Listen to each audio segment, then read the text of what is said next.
Olá, graça e paz. Deus possa estar abençoando a sua vida, abençoando a sua casa, fortalecendo a você e aos seus cada dia mais e mais.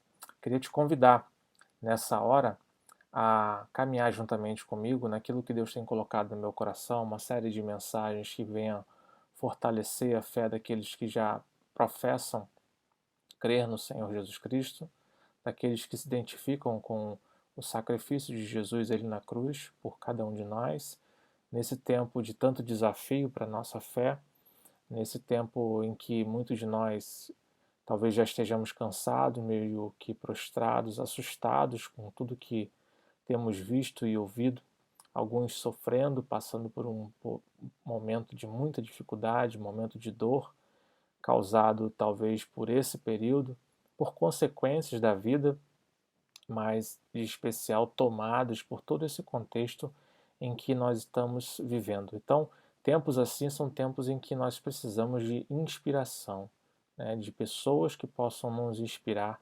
principalmente em relação à fé. Olhar para os antigos, olhar para a história da igreja, olhar para os servos de Deus, pessoas que já passaram por sofrimentos similares aos nossos, ou talvez, quem sabe, talvez até mesmo sofrimentos maiores do que os nossos, desafios maiores do que os nossos, em contextos diferentes que a igreja passou. Então, o Senhor tem nos desafiado nesse tempo a pensar um pouco sobre a necessidade de uma boa teologia bíblica, pensar também na necessidade de uma doutrina, né, que fortaleça as nossas bases cristãs, a nossa base de conhecimento daquilo que nós professamos, daquilo que nós dizemos conhecer de Deus, é necessário, muito importante.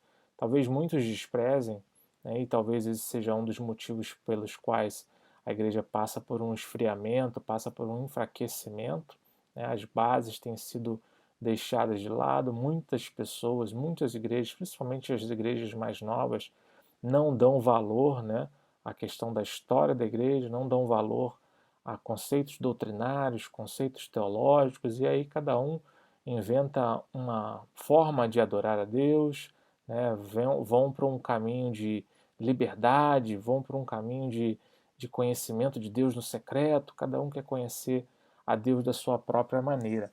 E a gente sabe que não é assim que as coisas funcionam. Deus pode falar, né? Deus pode se revelar de fato individualmente a cada um de nós, mas Deus tem uma obra de forma coletiva com a igreja.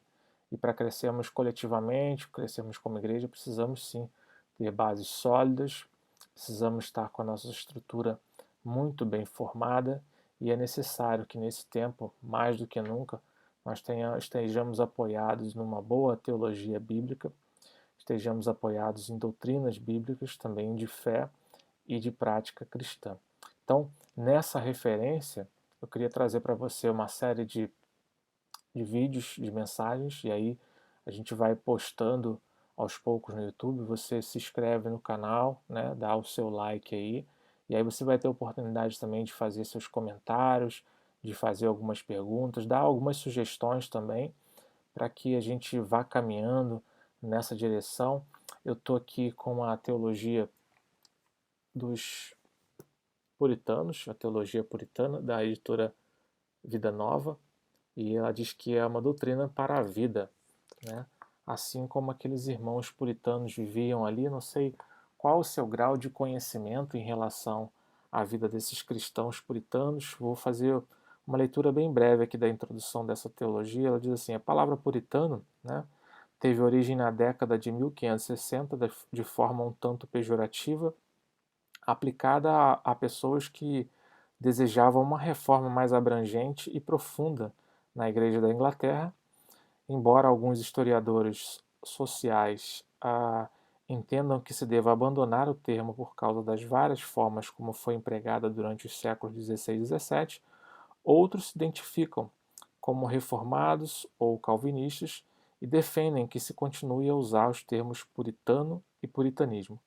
Este livro trata de uma teologia puritana.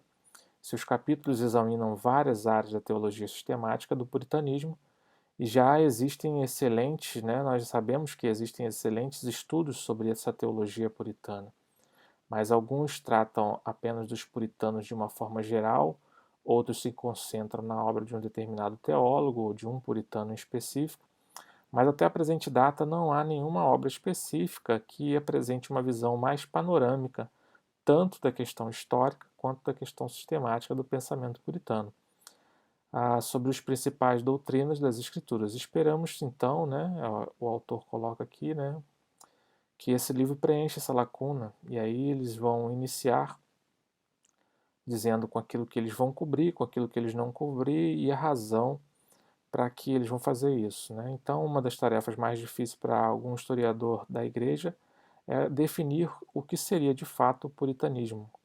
Não é exagero afirmar que uma definição exaustiva dobraria o tamanho dessa introdução. Então, a vida desses homens refletiram um impacto gigantesco para a igreja.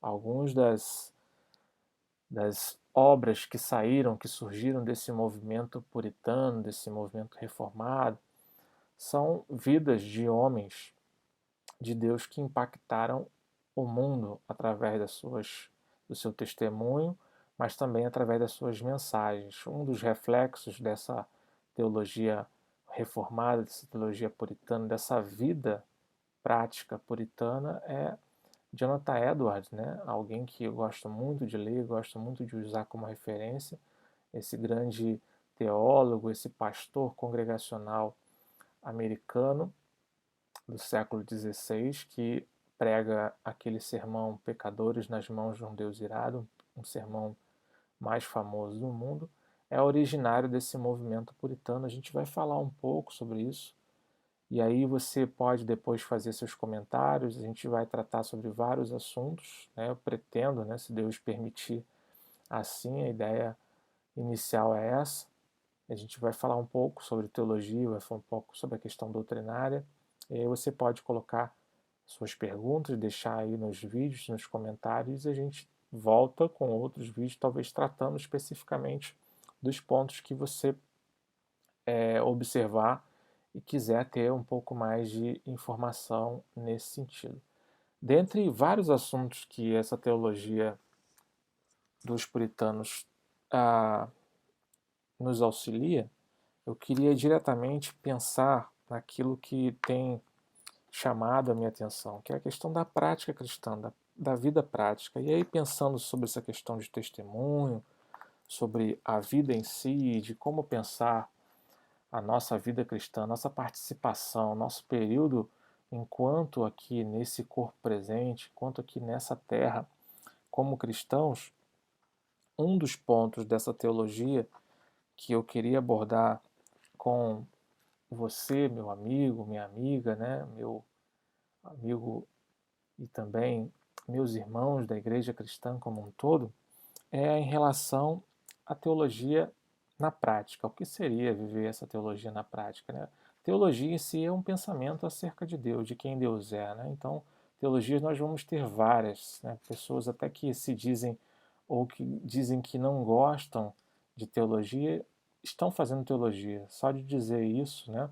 Ou expressar qualquer tipo de sentimento em relação a Deus, mesmo que seja um ateu, está fazendo uma teologia, está pensando sobre isso. Então é importante que a gente tenha uma visão daquilo que é a teologia na prática, um pensamento acerca de Deus, uma ideia acerca de Deus, mas como colocar isso e vivenciar isso fora dos manuais, fora dos escritos, fora daquela coisa talvez com uma aparência pesada. E aí o nosso exemplo, o exemplo que eu gostaria de trazer para nós nesse período curto, nesses poucos vídeos talvez que a gente vai ter condições de gravar aqui, se Deus permitir, a gente vai se aprofundando cada vez mais e a gente vai aprendendo junto, né? Porque todos nós temos muito o que aprender com esses irmãos. Isso aí, esse ponto fica no capítulo 52 dessa teologia puritana, e aí eles falam sobre a questão da teologia puritana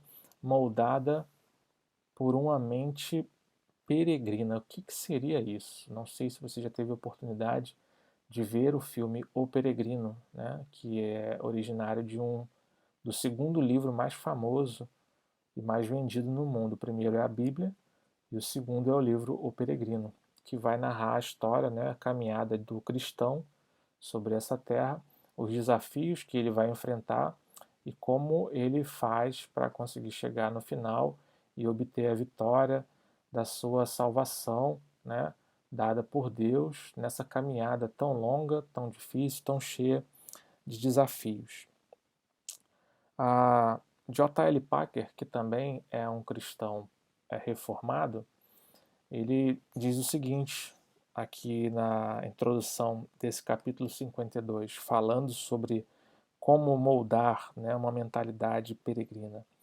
Os puritanos se viam como peregrinos de Deus, viajando para casa como guerreiros de Deus, lutando contra o mundo, contra a carne e contra o diabo, e como servos de Deus que recebiam ordens para fazer todo o bem que podiam enquanto prosseguiam em sua jornada. Ou seja, a mentalidade dos puritanos era uma mentalidade que a gente costuma chamar e a gente costuma repetir do agora e o ainda não, né? Agora, vivendo nesse tempo presente já como servos de Deus, com uma cidadania já bem clara, bem definida de que não pertencemos a este mundo, ainda que estejamos aqui por o período que Deus permitir que estejamos, e esse ainda não, né? Esse reino tão prometido, tão esperado e pelo qual nós ansiamos tanto, que ainda não chegou, mas mesmo o fato dele não ter chegado, ele não nos deixa nem como os discípulos parado, olhando para o tempo, esperando em que momento Jesus vai voltar, e também não nos deixa dispersos, né? Não nos deixa abandonados em relação à nossa fé. Nós estamos aqui numa expectativa de trabalhar, estudar, ter a nossa vida cotidiana, mas com o nosso foco, o nosso coração, nossa mente voltadas para estar com Cristo e todos os nossos amados que já nos deixaram, e nós temos convicção plena que nos encontraremos novamente com eles em nome de Jesus. Amém? Então, ele fala sobre isso e aí diz: um número crescente de pastores, obreiros cristãos e jovens piedosos ao redor do mundo está atualmente procurando pôr em prática a fé bíblica e reformada. Tem sido um evento fabuloso, fantástico, que a gente tem visto por aí, muitos jovens, principalmente, se voltando para buscar um pouco dessa mentalidade, dessa visão reformada, de leitura da palavra, de basear, né, sua vida, sua prática do dia a dia com relação àquilo que a Escritura diz, entendendo firmemente que a Bíblia é literalmente o nosso manual de fé e prática. De uma forma inconfundível, esses estão ávidos, né, por desenvolver um modo de vida inconfundivelmente bíblico. Esse é o foco, né? Tentar fazer com que a vida de Deus, né, seja como nosso querido pastor Alex de Oliveira Fraga costumava nos dizer sempre, introjetar em nós, colocar para dentro de nós a vida de Deus através da Bíblia, para que isso glorifique a Deus e edifique a família, edifique as igrejas e edifique a sociedade na qual nós vivemos. Esse é o foco. Nós não pensamos biblicamente, queremos ter essa vida prática cristã pensando simplesmente lá no céu. Por isso que ou no reino de Deus vindo a nós. Por isso que é essa ideia do agora e ainda não. Nós já vivemos nessa expectativa aqui, mesmo sabendo que esse tempo ainda não chegou para nós, ainda não temos um reino de Deus aqui nessa terra totalmente restaurados. Por isso nós temos essa expectativa de que caminharemos em fé enquanto aqui estivermos, mas o nosso destino, o nosso fim não é em si mesmo estar aqui comprando coisas, estudando, crescendo, simplesmente isso. Não se limita a isso a nossa vida. E ao mesmo tempo, um número crescente de pessoas ao redor do mundo está atualmente abraçando somente parte dessa teologia reformada. Elas afirmam todos os 5 pontos da soteriologia calvinista básica, ou seja, aquilo que nós chamamos de tulip, né? E ensinam de forma cristocêntrica. e que glorifica a Deus, que a salvação é pela graça somente, mas eles se apegam a um modo de vida mundano, né? Seria uma coisa incompatível ver isso acontecendo, né? Você relacionar essas doutrinas práticas da fé cristã, né? Aquilo que a gente chama ali de tulipe, né? A questão da salvação, principalmente dentro dos meios reformados, onde o homem ele não tem participação nenhuma nessa salvação, ele é totalmente pecador, ele é miserável, ele é morto, onde Deus é soberano, né? Deus exerce esse poderio, essa salvação, né? Onde a palavra de Deus ela vem até nós e ela é parte daquilo que é gerado em nós, vem através da palavra de Deus, Deus agindo o tempo todo na vida dos seus, é o sacrifício de Jesus sendo suficiente para salvar aqueles a quem Deus entregou, Deus preservando também aqueles que são seus, não permitindo que eles se vão da salvação, até porque a salvação é conquistada pelo próprio Deus. Então, esse sacrifício na cruz, ele é eficaz para aqueles que Deus chamou eficazmente para serem seus. Então, ele glorifica a Deus, mas vive de uma forma mundana. Seria incompatível, mas infelizmente nós temos dentro desse movimento pessoas que chegam a essa compreensão de fé. Olha, se foi Deus que escolheu, se foi Deus que me chamou, se foi Deus que me predestinou, então eu não tenho o que fazer, então eu vivo de qualquer maneira e Deus tem misericórdia de mim. Só de pensar dessa maneira já seria algo muito mundano, seria uma vida de não reconhecimento da misericórdia, da bondade, da graça de Deus sobre suas vidas.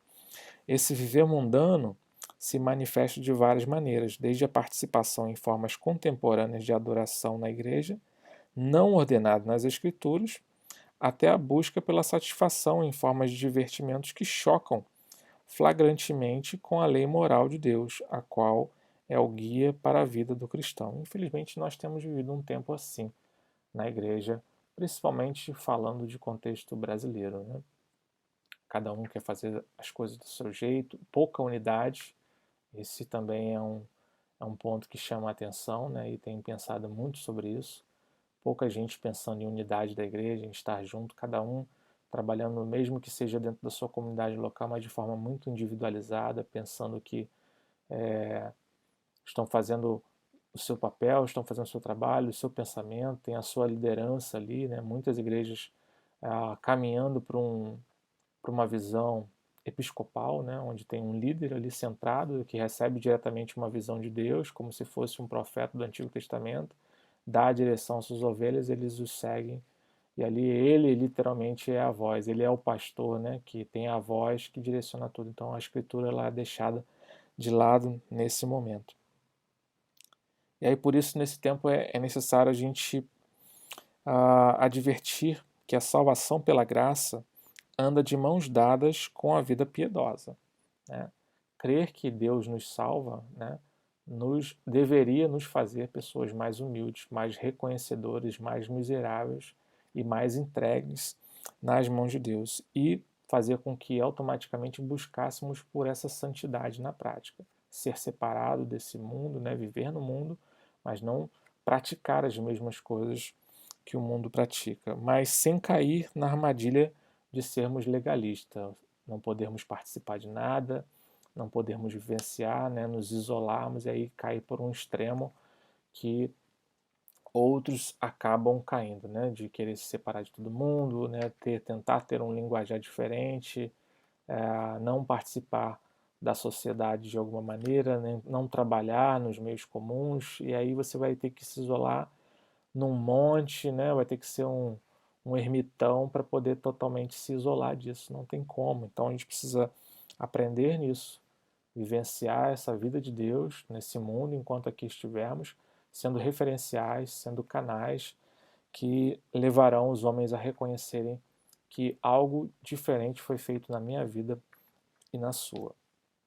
E aí eles vão colocando aqui, assim como um diamante, né, mostra várias facetas de sua beleza quando ele é virado sob a luz, assim a mentalidade peregrina desses homens que viviam aqui nesse tempo, os puritanos, né, os reformados. Essa mentalidade peregrina dos puritanos brilha com várias facetas. E aí ele vai falar um pouco sobre essas facetas e a gente vai também tentar trabalhar isso aqui nos próximos vídeos, cada uma dessas facetas, uma a uma, pensando detalhadamente sobre elas, passando aqui um tempo falando sobre elas, tá? Examinaremos o que eles chamaram de 6 facetas da mentalidade peregrina. É verdade que nenhum homem, puritano ou não, consegue viver à altura de todos esses ideais, né? Seria o ápice, né, se a gente conseguisse, mas pelo menos é importante termos alvos, termos objetivos a serem alcançados, né? Se a gente vai alcançar 100% dele ou não, é um outro aspecto, mas nós precisamos ter objetivos de fé a serem alcançados. Mas mesmo assim, o caminhar ideal dos puritanos nos oferece um alvo, em que podemos fixar o nosso olhar em nossa caminhada cristã nos dias atuais. Quais facetas seriam essas? E aí eu vou falar sobre essas facetas por alto aqui agora, e nos próximos vídeos a gente vai falar pormenorizadamente, detalhadamente sobre cada uma delas. A primeira faceta aqui ele fala que os cristãos puritanos, os cristãos reformados puritanos, eles tinham, na primeira faceta aqui, uma perspectiva bíblica sobre a vida, tá? A segunda faceta que eles colocam aqui é que eles tinham também a faceta pietista, né? Eles eram piedosos, buscavam ser piedosos na sua vida prática, no seu dia a dia. Já na terceira faceta, eles tinham uma perspectiva eclesial, ou seja, voltados para a igreja. A importância de ser igreja, nós vamos detalhar isso também, de estar dentro do convívio da comunidade eclesiástica. E na quarta faceta, fala sobre a questão da perspectiva que eles tinham combativa. Essa ideia de que Paulo sempre vai falar ali para os filipenses, vai falar aos colossenses também sobre combater o bom combate, sobre a vida ser um combate, sobre a necessidade de termos, de colocarmos as nossas armaduras, da luta que nós convivemos dia a dia, tanto conosco, né, quanto com o mundo, contra a nossa carne, o nosso pecado e contra o próprio diabo que nos assedia o tempo todo, tentando nos demover da nossa fé. Essa seria a quarta faceta. Já na quinta faceta, vai falar sobre a perspectiva deles metódica. Eles tinham métodos, né? Tinham objetivos, tinham métodos a serem alcançados. Para alcançar os seus objetivos, eles colocavam passo a passo, colocavam métodos, e isso é importante para a nossa vida também. No dia a dia a gente vai falar um pouco sobre isso. E a sexta, mas não menos importante, era essa perspectiva que eles tinham de dois mundos, né? Daquilo que a gente falou do agora e o ainda não, né? Que existe um mundo terreno, onde nós vivemos, né? Nós sofremos, nós passamos, ficamos doentes, né? Podemos ser levados à morte, mas também nesse mundo terreno nós nos alegramos, fazemos a vontade de Deus, adoramos ao Senhor, e aí a gente vai falar sobre isso, a questão também, e temos um mundo onde viveremos eternamente junto com Deus, junto com o Pai, com o Filho, com o Espírito Santo e com todos aqueles nossos irmãos que estarão reunidos conosco também naquele dia, naquele grande dia, né, estarão ali junto conosco reunidos. Veremos também aqueles que já se foram, nossos amados também, e aqueles homens que nós só conhecemos através da história, através da história contada, da história narrada, estaremos com eles também. Então, havia na mentalidade puritana, na mentalidade dos reformados, essa ideia de que existem dois mundos, né? E nós participamos de um deles e vamos participar de um outro. Participamos desse outro já em pensamento, já com atitudes, como expectativas dessa vida, desse mundo vindouro aqui na Terra. Tá bom? Que Deus nos abençoe, nos fortaleça, nos dê condição, né, de colocarmos isso em prática e conseguirmos passo a passo e falando um pouco mais sobre essa questão de uma perspectiva de vida cristã mais piedosa, mais voltada para a prática de uma teologia bíblica, de uma teologia que traga para nós uma doutrina para a vida, para o nosso dia a dia, para aquilo que importa, para que a gente não perca o foco, para a gente não passar por um tempo como esse, desguarnecidos, literalmente, né, sem orientação na palavra de Deus. Que Deus nos abençoe, em nome de Jesus.